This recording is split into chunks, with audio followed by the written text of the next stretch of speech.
जय हिंद। ये श्वसन तंत्र का सबसे आखिरी वीडियो है और इसमें हम जो आंतरिक श्वसन है उसको 3D एनिमेशन में समझाने का प्रयास किए हैं। तो चलिए चलते हैं वीडियो की ओर। तो आंतरिक, कल आपको आंतरिक श्वसन के बारे में पूरा बता दिए थे, आज उसका केवल वीडियो देख लीजिए आप लोग। यहाँ आप देखिए, हम लोग श्वसन के रूप में क्या ले रहे हैं? हवा। क्या ले रहे हैं? हवा। और छोड़ क्या रहे हैं? हवा। जिस तरह से हवा श्वसन के रूप में ले रहे हैं उसी तरह से हवा क्या छोड़ कर रहे हैं? छोड़ दे रहे हैं। तो इसे हम लोग कहेंगे क्या? स्वच्छोश्वास। क्या कहेंगे? स्वच्छोश्वास। दो प्रकार, निःश्वसन और निःश्वसन। ये हो गया फेफड़ा। फेफड़ा का क्या हो गया? एल्वियोली। आपको पूरा बढ़िया से दिखा चुके हैं। एल्वियोली में देखिए बहुत सारा ऑक्सीजन रहता है। क्या रहता है? ऑक्सीजन। ये ऑक्सीजन किसमें मिल गया? आरबीसी में। किसमें? ये आपका हार्ट हो गया। क्या हो गया? हार्ट हो गया। सबसे पहले जो आपका अशुद्ध ब्लड है, क्या है? अशुद्ध ब्लड। यहाँ पे हार्ट के बारे में थोड़ा सा आपको इंट्रोडक्शन दे रहे हैं, वैसे परिसंचरण तंत्र में तो पूरा विस्तार से पढ़ना है, ठीक है। लेकिन यहाँ पे देखिए, सबसे पहले जो अशुद्ध ब्लड होता है, अशुद्ध ब्लड जिसे किसे कहते हैं? जिसमें CO2 की मात्रा क्या होती है? ज्यादा होती है और ऑक्सीजन की मात्रा कम रहती है। लेकिन हम लोग को कैसा ब्लड चाहिए? ऑक्सीजन वाला कि CO2 वाला? ऑक्सीजन वाला ब्लड, ताकि ऑक्सीजन ले जाकर जब माइटोकॉन्ड्रिया को वो देगा तो वो क्या करेगा? ऊर्जा बनाएगा। उसी को तो हम लोग श्वसन कहते हैं। हम आपसे क्वेश्चन पूछें कि श्वसन क्यों जरूरी है, तो ऊर्जा बनाने के लिए श्वसन की क्या होती है? आवश्यकता होती है। अगर श्वसन बंद हो जाएगा तो ऊर्जा बनना भी क्या हो जाएगा? बंद हो जाएगा। और जब ऊर्जा बनना बंद हो जाएगा तो आदमी का क्या हो जाएगा? मृत्यु हो जाएगा, देहांत हो जाएगा। कोई दिक्कत है? तो देखिए, यहाँ पे हम लोग को कौन सा वाला ब्लड चाहिए? शुद्ध ब्लड। तो देखिए, ब्लड में मतलब देखिए, दो प्रकार के ब्लड हमारे शरीर में क्या हो रहे हैं? बह रहे हैं। ब्लडवा वही है, बस दो प्रकार का। कैसे दो प्रकार का हो गया है? तो एगो में ऑक्सीजन जा रहा है और एगो में कार्बन डाइऑक्साइड जा रहा है। तो ऑक्सीजन का जाने वाला अलग रास्ता होगा और आने वाला अलग रास्ता होगा। समझ में आया? तो जाने वाला खूब बढ़िया प्रेशर लगा के भेजेगा। अरे जैसे पूरा शरीर में आपको पहुंचाना है तो प्रेशर लगा के भेजेगा कि नहीं भेजिएगा? भेजेंगे। तो जाने वाला प्रेशर ज्यादा होगा कि नहीं होगा? होगा। जैसे आप लोग गेंद रखें, गेंद को जब दीवार पे फेंकिएगा तो जितना प्रेशर से जाएगा क्या उतना ही प्रेशर से वापस आएगा? प्रेशर उसका कम हो जाएगा। अरे जितना प्रेशर से फेंके हैं तो क्या उतना ही प्रेशर से वापस आ जाएगा? नहीं, उसका कुछ ना कुछ स्पीड क्या हो जाएगा? घट जाएगा।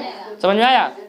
तो उसी प्रकार जो हार्ट है वो 120 का प्रेशर लगा के ब्लड को क्या करता है? फेंकता है पूरे शरीर के तरफ। किसके तरफ? पूरे शरीर के तरफ। लेकिन क्या 120 का रफ्तार से आइबो करेगा का? नहीं। उधर से कोई पंप करने वाला तो है नहीं, तो उधर से आता है 80 के रफ्तार से। कितने का रफ्तार से? 80 के रफ्तार से। इसे ही हम लोग कहते हैं बीपी। क्या कहते हैं? बीपी। ब्लड का प्रेशर मतलब बीपी। जाने का रफ्तार 120 और आने का 80, तो 120/80 इसी को कहता है बीपी। बीपी नपा गया आपका।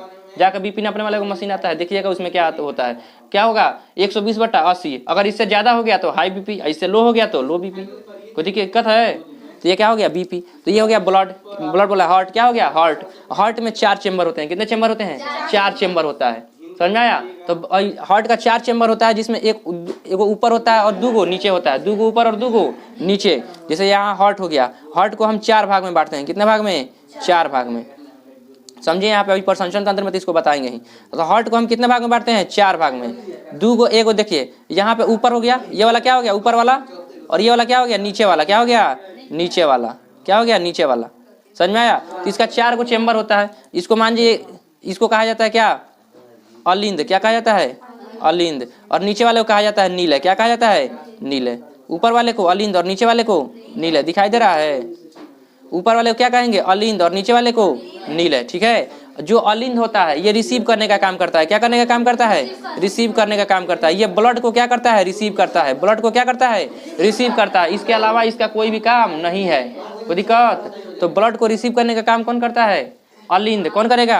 अलिंद। और जबकि जो निलय होता है ये ब्लड को क्या करता है? पंप करने का काम करता है। किसका काम करता है? पंप करने का। यानी कि पूरे शरीर में, बॉडी में जो ब्लड है, ब्लड को पहुंचाने का काम किसका है? निलय का। किसका? निलय का। और अलिंद क्या करता है? केवल रिसीव करता है। क्या करता है? रिसीव करता है।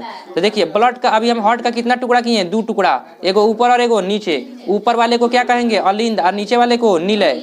अब देखिए, इस अलिंद को हम 2 भाग में बांट देते हैं और निलय को भी कितने भाग में बांट देते हैं? 2 भाग में। समझ में आया? जब 2 भाग में बांटेंगे तो या तो लेफ्ट रहेगा या तो राइट रहेगा, या तो लेफ्ट या तो राइट।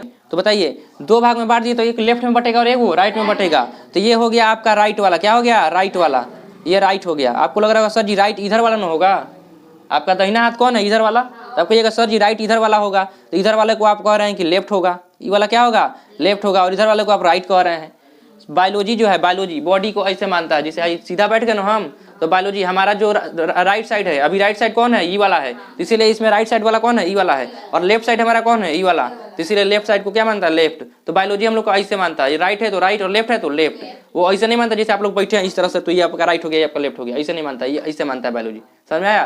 फेफड़ा में भी आप देखिएगा, हम बोले थे राइट लोब का 3 हिस्सा होता है, मतलब इधर वाले को हम राइट बोले होंगे। समझ में आया, क्योंकि हमारा राइट हैंड ये वाला है, तो इधर वाला फेफड़ा का 3 हिस्सा होता है, और इधर वाला फेफड़ा का कितना हिस्सा होता है, 2।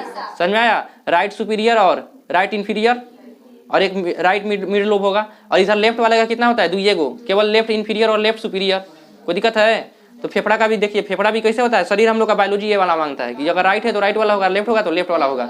आप लोग कहते हैं हम लोग का हार्ट जो हृदय होता है वो किस साइड होता है, लेफ्ट साइड। वो लेफ्ट साइड नहीं होता है, वो होता है एकदम बीचा बीच में। क्या होता है, बीचा बीच में। लेकिन लेफ्ट साइड की ओर थोड़ा सा क्या होता है, झुका रहता है। क्या रहता है, झुका रहता है। ऐसे एकदम लेफ्ट साइड में मारेंगे तो फेफड़ा पे गोली लग जाएगा। समझ में आया, हार्ट पे लगेगा ही नहीं। तो हार्ट कहाँ रहता है, एकदम बीचों बीच में रहता है, लेकिन वो लेफ्ट साइड में क्या होता है, झुक गया रहता है। क्या रहता है, झुका रहता है।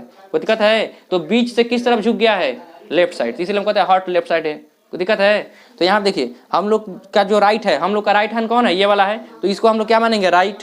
तो ये वाला हो गया आपका अलिंद का कौन सा वाला हिस्सा, राइट, यानी दाहिना अलिंद। कौन सा अलिंद है, दाहिना अलिंद। और ये वाला कौन सा हो जाएगा, बायां अलिंद। कौन सा, बायां अलिंद। और ये हो जाएगा दाहिना निलय, और ये क्या हो जाएगा, बायां निलय। तो हार्ट के कितने चेम्बर, 4 चेम्बर। कोई दिक्कत। अब देखिए, अशुद्ध ब्लड जब आता है तो अशुद्ध ब्लड को रिसीव करता है कौन सा वाला, राइट अलिंद। कौन सा, राइट वाला। राइट वाला जो अलिंद होता है, यानी कि दाहिना अलिंद जो होता है, वो अशुद्ध ब्लड को क्या कर देता है, रिसीव कर लेता है। क्या कर लेता है, रिसीव कर लेता है। तो अशुद्ध ब्लड में सबसे ज्यादा किसकी संख्या होगी, कार्बन डाइऑक्साइड की। अब देखिए, इसके पास इतना औकाते नहीं है कि ब्लड को कहीं पे पंप कर सके, क्योंकि पंप करने का काम किसका है, निलय का। तो जब इसके पास अशुद्ध ब्लड आता है तो ये दे देता है किसको, दाहिना निलय को। किसको, दाहिना निलय को। और दाहिना निलय इस ब्लड को कहाँ पहुंचा देता है, फेफड़ा के पास। किसके पास, फेफड़ा के पास। और जब फेफड़ा में जाएगा अशुद्ध ब्लड, तो आपको तो पता है कि वहाँ फेफड़ा में क्या होने वाला है, कार्बन डाइऑक्साइड को कौन ले लेगा, फेफड़ा, और बाहर उड़ा देगा। और जो ऑक्सीजन लाया है वो फिर किसमें मिला देगा, ब्लड में। और ब्लड फिर दोबारा क्या आ जाएगा, हार्ट की तरफ आएगा, क्योंकि पूरे शरीर में पंप करने का काम किसका है, हार्ट का। कोई दिक्कत है। तो सब चैप्टर आपस में जुड़ा हुआ है, बस इसको आप लिंकअप करके जितना अच्छा से पढ़ लीजिए।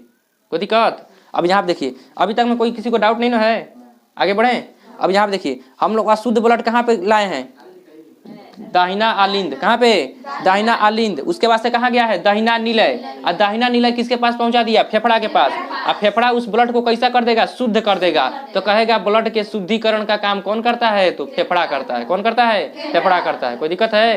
तो अब उसको क्या कर देगा, वो शुद्ध कर देगा। और शुद्ध करने के बाद उस ब्लड को कहाँ भेज देगा, रिसीव करने का काम किसका है, अलिंद का कि निलय का, अलिंद का। तो फिर फेफड़ा उसको कहाँ भेज देगा, ऊपर वाला अलिंद, यानी कि लेफ्ट अलिंद में। कहाँ पे, लेफ्ट, यानी कि बामा अलिंद में क्या आ जाएगा, शुद्ध ब्लड। समझ में आया। लेकिन क्या ये पंप कर पाएगा, नहीं। तो फिर ये किसको दे देगा, बामा वाले किसको, निलय को। किसको, निलय को। तो बामा निलय को जब ब्लड देगा तो बामा निलय 120 का प्रेशर लगाएगा और पूरे शरीर में क्या कर देगा, छींट देगा। किसको, ब्लड को। अब ब्लड के साथ साथ क्या छीटा जाएगा, ऑक्सीजन भी छीटा जाएगा। कोई दिक्कत है। अब उस ऑक्सीजन को कौन लेगा, कोशिका। कौन लेगा, कोशिका। अब देखिए उस ऑक्सीजन को कैसे कोशिका लेता है। ये फेफड़ा क्या है, एल्वियोली। और यहाँ पे देखिए छोटे छोटे पतले पतले नस आए हैं कि नहीं आए हैं, आए हैं। अब यहाँ पे देखिए जो पतला पतला नस आया है, पतला पतला कैपिलरी आया है, तो इसमें कोई क्या बह रहा है, आरबीसी। और आरबीसी के अंदर क्या है, हीमोग्लोबिन। तो हीमोग्लोबिन कार्बन डाइऑक्साइड को किसको दे देगा, एल्वियोली को। और एल्वियोली में जो ऑक्सीजन है वो क्या कर लेगा, खुद रख लेगा। और फिर कहाँ चल जाएगा, हार्ट के पास। किसके पास, हार्ट के पास। आया कहाँ से है, हार्ट से निकल गया, जाएगा कहाँ फिर दोबारा, हार्ट में। तो क्या जिसके पास आया उसी के पास दोबारा जाएगा। अरे जिस चेम्बर से आया उसी चेम्बर में जाएगा, दूसरा चेम्बर में जाएगा। अरे आया है नीचे वाला, राइट वाला किससे, निलय से, लेकिन जाएगा लेफ्ट वाला अलिंद में। कहाँ पे, अलिंद में। तो यहाँ से देखिए ब्लड क्या हो रहा है, यहाँ पे शुद्ध हो रहा है। क्या हो रहा है, शुद्ध हो रहा है। और शुद्ध होकर ब्लड फिर कहाँ जाएगा, फेफड़ा में। कहाँ जाएगा, देखिए यहाँ पे ऑक्सीजन क्या हो गया, इन हो गया। और कार्बन डाइऑक्साइड कहाँ निकल गया, बाहर निकल गया। कोई दिक्कत है। तो ऑक्सीजन देखिए, ऑक्सीजन क्या हो रहा है, ये सब ले रहा है। जितना भी यहाँ पे क्या है, ये पेड़ा जैसा आकार का दिखाई दे रहा है, ये सब क्या है, आरबीसी। तो आरबीसी ऑक्सीजन क्या कर रहा है, ले रहा है। आरबीसी ऑक्सीजन ले रहा है। और कार्बन डाइऑक्साइड देखिए कहाँ ठेल रहा है, बाहर। कहाँ ठेल रहा है, बाहर। और बाहर कहाँ जाएगा, एल्वियोली। एल्वियोली से ब्रोंकियोलिस, ब्रोंकियोलिस से ब्रोंकाई, ब्रोंकाई से ट्रैकिया, ट्रैकिया से लैरिंग्स, फिर फैरिंग्स, फिर कौन सी, नसा कपाट, फिर नसा छिद्र, और फिर बाहर। तो जिस तरह से गया था उसी तरह से वापस आ गया। कौन, कार्बन डाइऑक्साइड। और जिस तरह से गया है तो ऑक्सीजन कौन ले लेगा, ऑक्सीजन ले लेगा, आरबीसी। और कार्बन डाइऑक्साइड को कहाँ ठेल देगा, देखिए बाहर ठेल रहा है। अब देखिए हम लोग देखिए बाहर निकाल दिए, जितना भी कार्बन डाइऑक्साइड जो शरीर से क्या हुआ था, आरबीसी लेकर आया था, वो आरबीसी कहाँ निकल रहा है, सब बाहर निकल गया। कोई दिक्कत है? अब यहाँ पे देखिए हार्ट शरीर में क्या करता है, ब्लड को पंप करता है।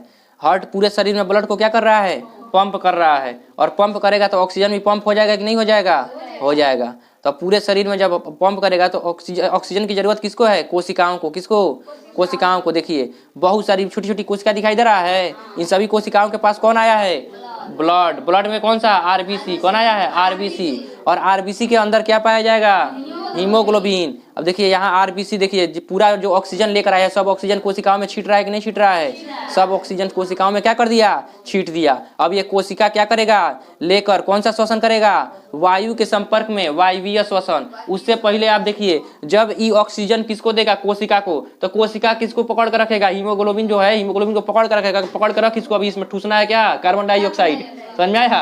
तो ऑक्सीजन तो ले लिया, साथ साथ देखिए जो कोशिका है कार्बन डाइऑक्साइड इसको दे रहा है कि नहीं दे रहा है। देखिए ऑक्सीजन ले लिया और कार्बन डाइऑक्साइड दे दिया। समझ में आया? तो देखिए कार्बन डाइऑक्साइड लेकर फिर दोबारा वो कहाँ चला आएगा, हार्ट के पास। किसके पास, हार्ट के पास। और कोशिका जो ऑक्सीजन लिया है उसको लेकर कौन सा साइकिल, क्रैब्स साइकिल। लेकिन उससे पहले जीव द्रव्य में क्या होगा, जीव द्रव्य में जो हम खाना में ग्लूकोज लिए उस ग्लूकोज का क्या होगा, विखंडन होगा। 4 गो एटीपी मिलकर क्या तोड़ेगा, ग्लूकोज को तोड़ेगा, जिसमें 2 को तोड़ देगा, 2 को क्या हो जाएगा, बच जाएगा।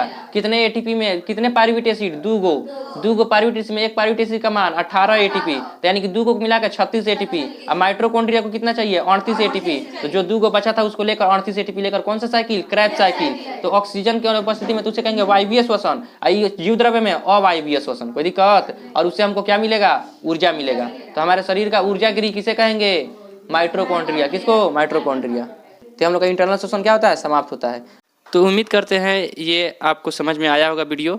और ये श्वसन तंत्र अब आपका खत्म होता है। इसके बाद से हम परिवहन तंत्र को शुरू करेंगे, जिसको परिसंचरण तंत्र भी कहा जाता है। तो चलिए मिलते हैं परिसंचरण तंत्र के पार्ट 1 वाला वीडियो में। तब तक के लिए जय